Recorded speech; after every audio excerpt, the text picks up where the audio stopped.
next topic is going to be over Mars manned aircraft. Right, people who go visit Mars to explore its frontiers will need the right equipment to job. One such tool is a transportation system that will allow the astronauts to go to remote areas as well as local. Okay, any useful system that will allow the astronauts to visit these remote areas of Mars will need ground-based and air-based systems. This next talk will focus on the latter. Our speaker will be Paul Swift. He is a past president of the Canadian Space Society, chairman of the 1994 ISDC in Toronto, Ontario, a senior member of the AIAA, a director within the MSDC, an active member of the United States Chapter, the Calgary Space Frontier Society. And it's my honor to introduce Mr. Paul Swift.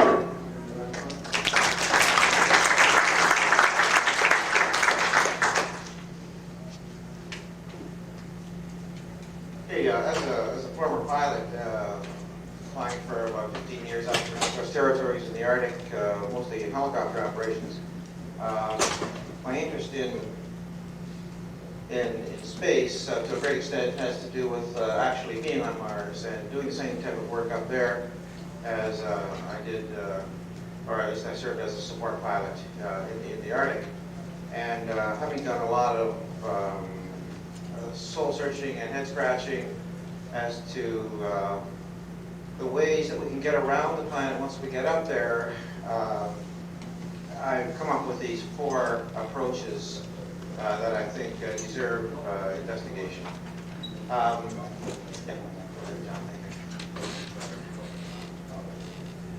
Just a brief summary of our knowledge of some of the gross characteristics of Mars. Mars has some atmosphere. It has a slight atmosphere. Some of these designs will use that, some will avoid it.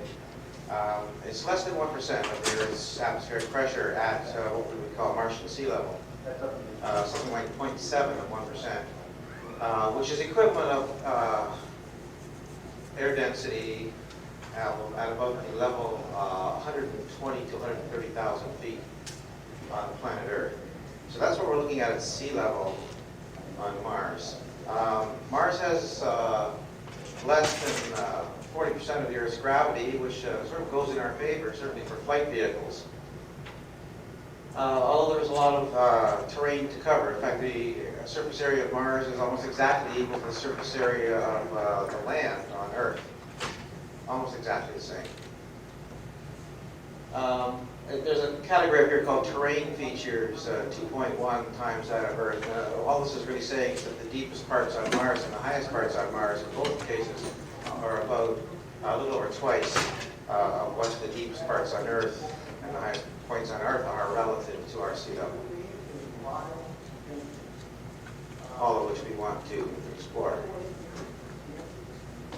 Just a chart that had been made up that shows us that at sea level on Mars, this is measured in kilometers, at sea level on Mars, we're at about 7 millibars of pressure. We're at approximately 1,000 millibars of pressure at sea level on Earth. So 7 millibars of pressure here is like 0.7%. And I put a green dot up this scale as we go up higher, up to somewhere around 12 or 13 kilometers, the height of Olympus Mons. And you can see from the scale here that we're down to somewhere around 2 millibars of pressure. We're down to around 2 millibars of pressure at that altitude. So if we hope to actually fly up to the top of this volcano, that's something to be considered in the design process.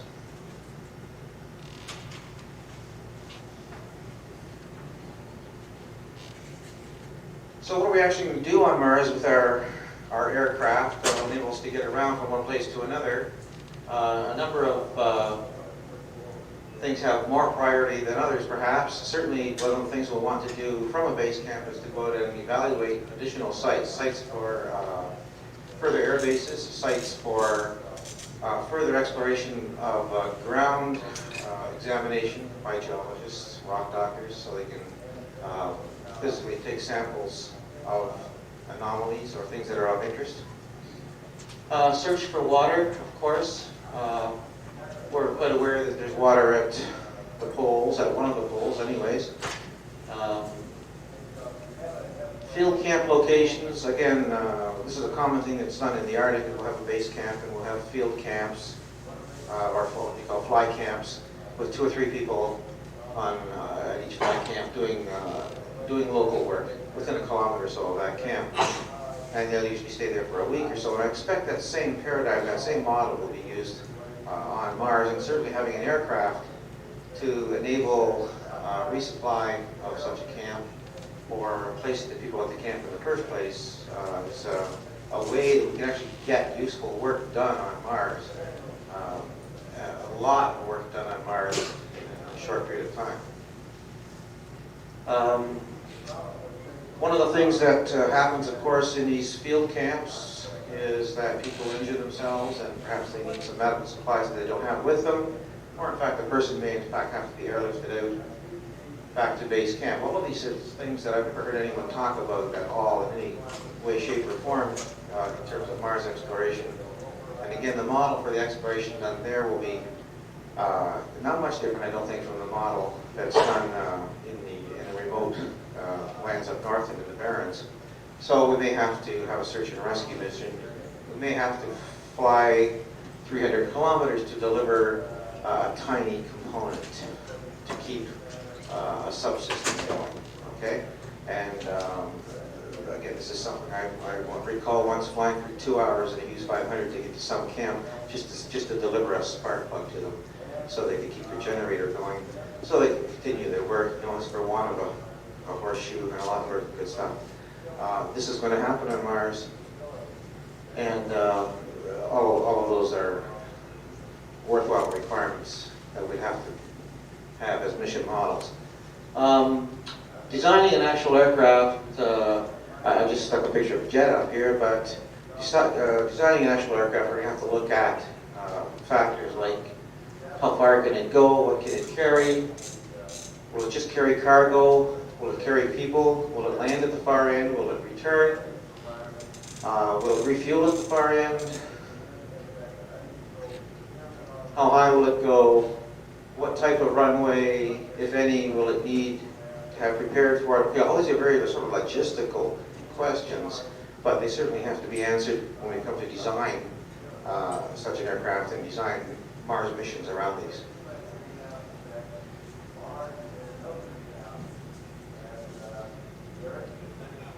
So the 4 designs I'm looking at here basically are a standard airplane, a fixed wing type airplane, a rotary wing or helicopter, a dirigible that is lighter than air aircraft, and basically a rocket plane of some kind.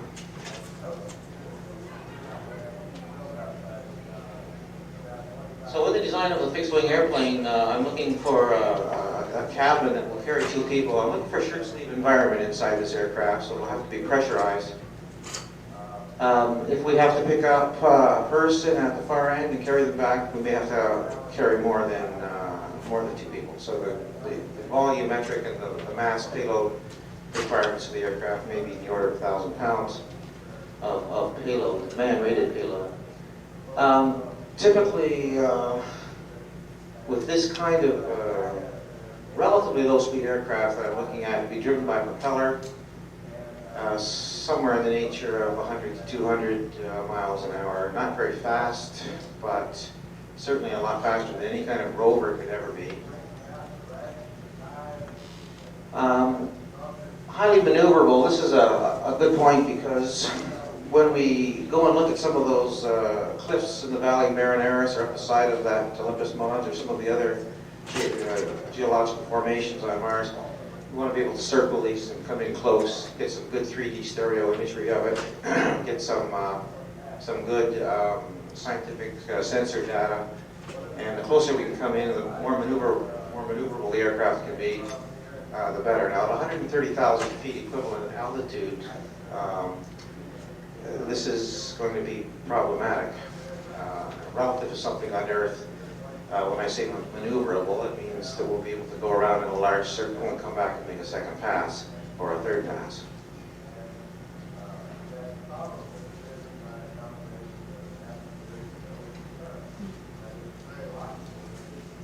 I didn't want to get too weird with the configuration for this, so it's basically going to be looking like something like a powered sailplane. And yeah, we can go on to the next couple of slides. There are some aircraft that NASA has been working on, and NASA subcontractors have built, and the Europeans have built, that have in fact demonstrated the ability to go to high altitudes. This environmental research aircraft, ERAST it's called, has demonstrated going up to 80,000 feet. They have this thing with aircraft wings called an aspect ratio. It simply means that the wings are very long and narrow, and the effect of this, the reason the designers make them that way is so that the, what they call the induced drag, the actual drag that's caused by lift, is minimized, and we get the best performance of an aircraft when it has high aspect ratio wings.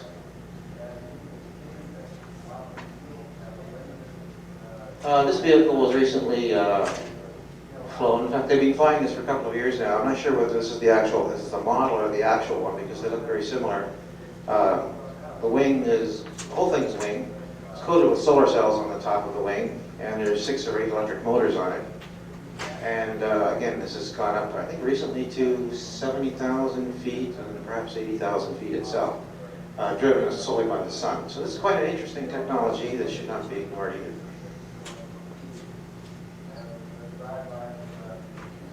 I like this Theseus. There's another aircraft built by Grob in Germany that looks very similar to this, actually driven by 2 standard Teledyne Continental 235 horsepower engines, liquid cooled, double turbocharged, which means that it's actually able to maintain sea level pressure up to about 65 to 70,000 feet. Sea level performance up to 65 to 70,000 feet. Which is something that's substantial. This is an unmanned vehicle. The Grob vehicle, I think, has made it up to 50,000 feet so far, but they canceled that program about a year ago. This was one proposal made a couple of years back for a proposed robotic Martian explorer. They would launch this as the Martian vehicle approached or descended through the atmosphere, and then they would release this, and it would a combination of flying and gliding for several hundred kilometers. Of course, NASA has a current vehicle that they've announced to celebrate the Wright brothers' flight, December 7th, 1903, the 100-year anniversary, which they hope to fly on Mars. And it's a similar idea to this. Long aspect ratio wings, pusher propeller. It'll go about 1,000 kilometers or so, I think even further than that perhaps, down the Valley Marineris, recording imagery about 3.5, 4 years from now. Should be quite exciting, although very ambitious on their part. So this was my first draft anyways at what I'm looking to actually do some work on myself for work in the Earth environment. Again, it's a powered sailplane. One of the reasons the propeller is mounted high on the tail is to enable me to have a large diameter slow turning propeller, which is the most efficient by far. Although I think subsequent design is going to have 2 engines with propellers mounted on the wings. And the wing will be up on a pylon, very similar to Laszlo Kosmany's design for Boeing, which is called the Condor. Flew about 1989 or 1990. Again, unmanned, but it did make it to about 70,000 feet.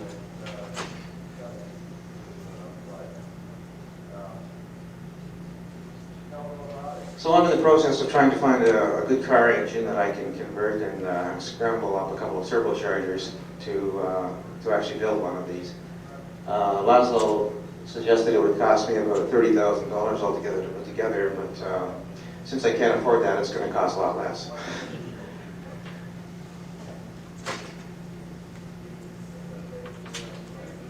One nice thing about helicopters, the second approach, is that we can access remote locations on specific sites. Okay, we can land and take off. We don't have to build prepared surfaces.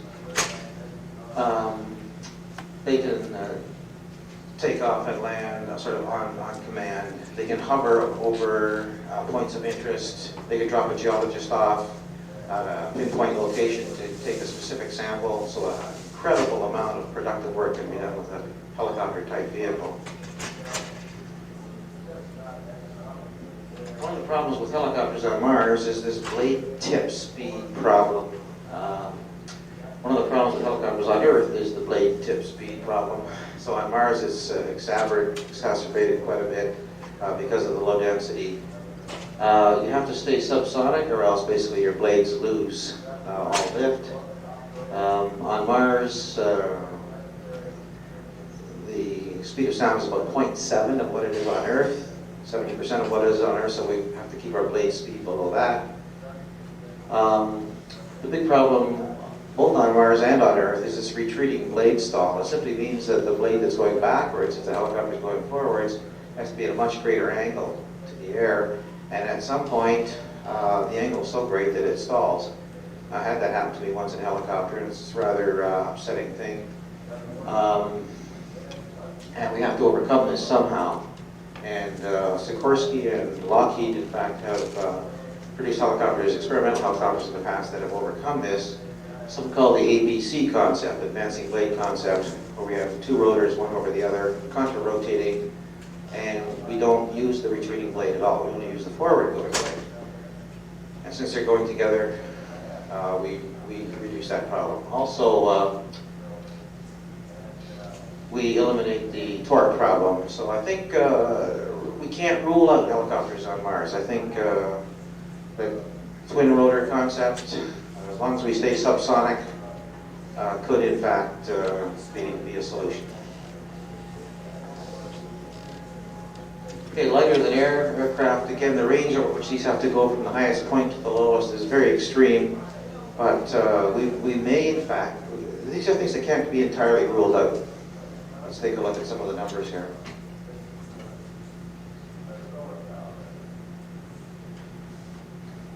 So there's our 60,000 feet above sea level at Mars. It's 0.12 millibar. I mean, this is very, very low pressure. But we want our dirigible to be manned. We want all these vehicles to be manned. There's no point in having unmanned vehicles up there. It's no fun. After all, that's why we're going there, to have fun and enjoy ourselves and discover stuff. A couple of points about hydrogen and the lift capabilities of hydrogen. On Earth, a 10 foot by 10 foot by 10 foot cube will give us about 75 pounds of net lift. With hydrogen on Mars, substantially less than a pound. Okay, 0.6 of a pound. So a million cubic feet on Mars should give us about 600 pounds of lift. To get 2 million cubic feet gives us 1,200 pounds of lift. Now we're talking Earth pounds here.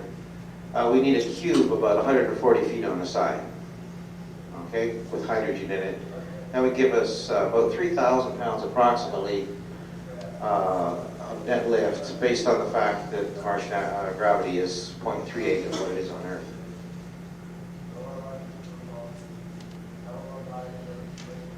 Of course, cubes aren't very aerodynamic, and in order to go somewhere with this, we're going to have to streamline this or create some specific shape for it. And the shape that came to mind was this paragliding shape. Basically, you can make these things in sections, easy to maintain, easily assemblable, very steerable,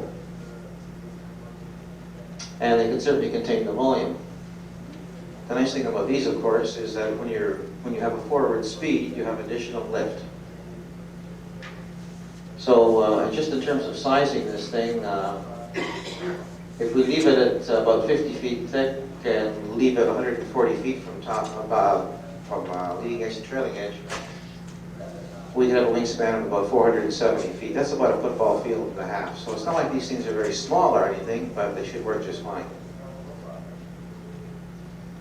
So here's kind of an illustration that I've stolen from a magazine. It'll look something like this. Again, this is something worth exploring on a small scale on Earth. Now, we can't use helium on Mars because we don't know if there's any there. We know there's H2 there because there's water there. And since there's no oxygen in the atmosphere, we can use hydrogen, and we're not going to end up with another Hindenburg because the hydrogen can't burn. Plus, it does give a little bit more lift than helium.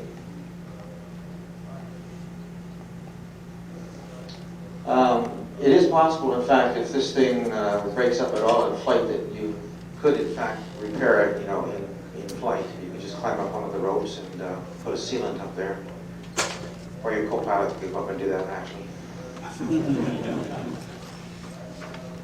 So we could actually build one of these parasails or paragliders here on Earth. I think the cost would be very, very minimal, probably under $1,000. You can actually experiment with this, build one, of course, using helium, just to try out the process to see if it works. None of these paragliders currently use any kind of lifting gas. They simply use the air flowing through them to give them an airfoil shape and cause lift.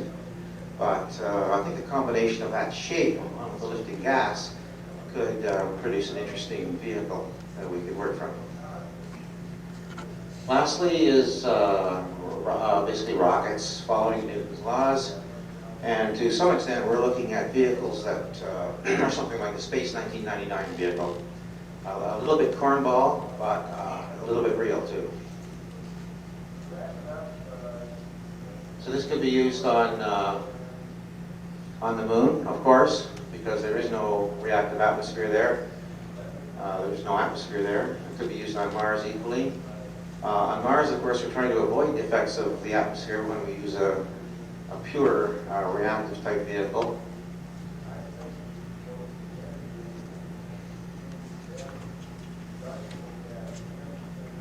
So there's lots of fuel available on Mars for this. We just have to make it up using this in situ resource that Bob Zimmerman has been talking about. Not depending on the atmosphere.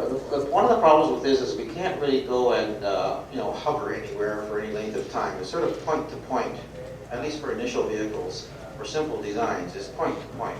I'm going over there, 300 kilometers, here's my flight plan, here's the fuel, can we make it? Yes, no, yes, okay, let's go.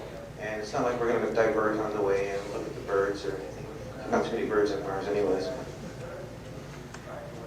Okay.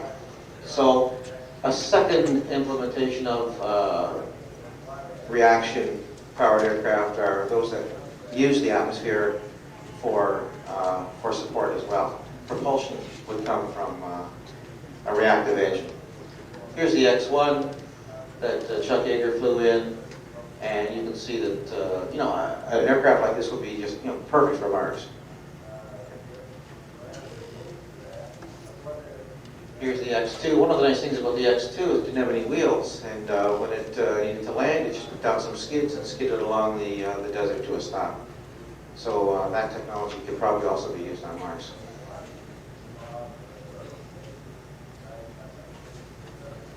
If we do have a winged rocket like that, though, more than likely we are going to need takeoff and landing strips. The strips would have to be prepared to some extent.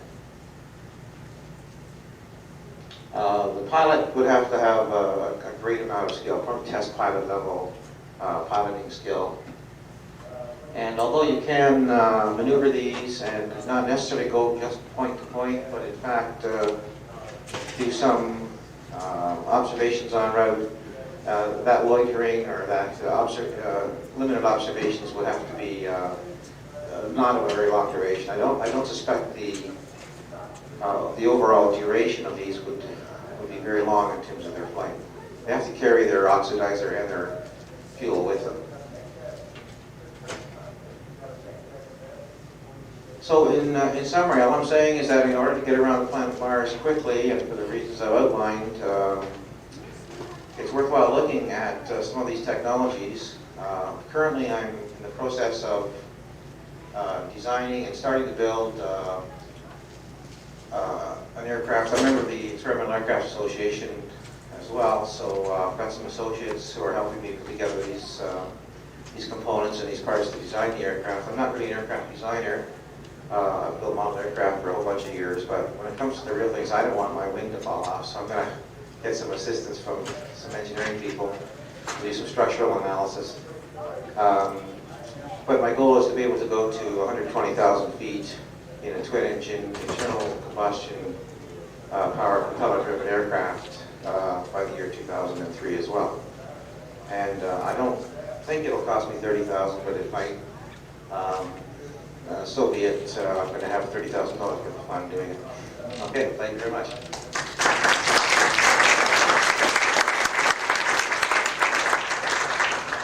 Any questions about aircraft on Mars?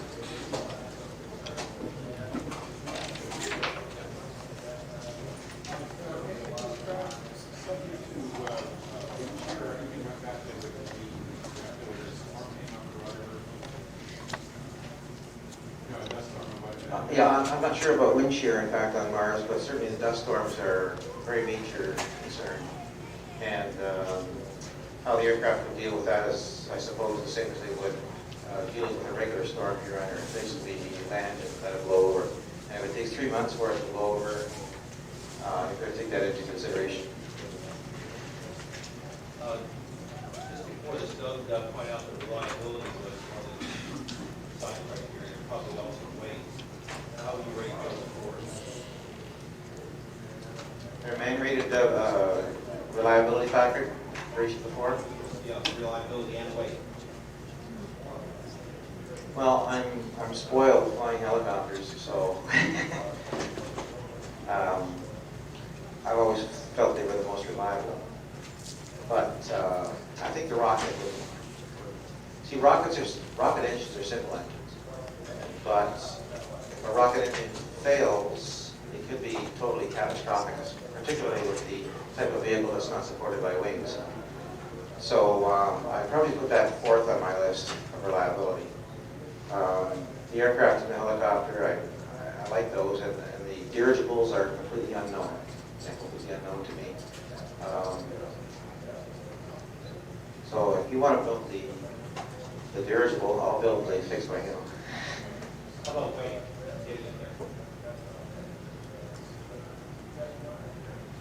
Probably the helicopter would be the least weight in terms of materials to take it there.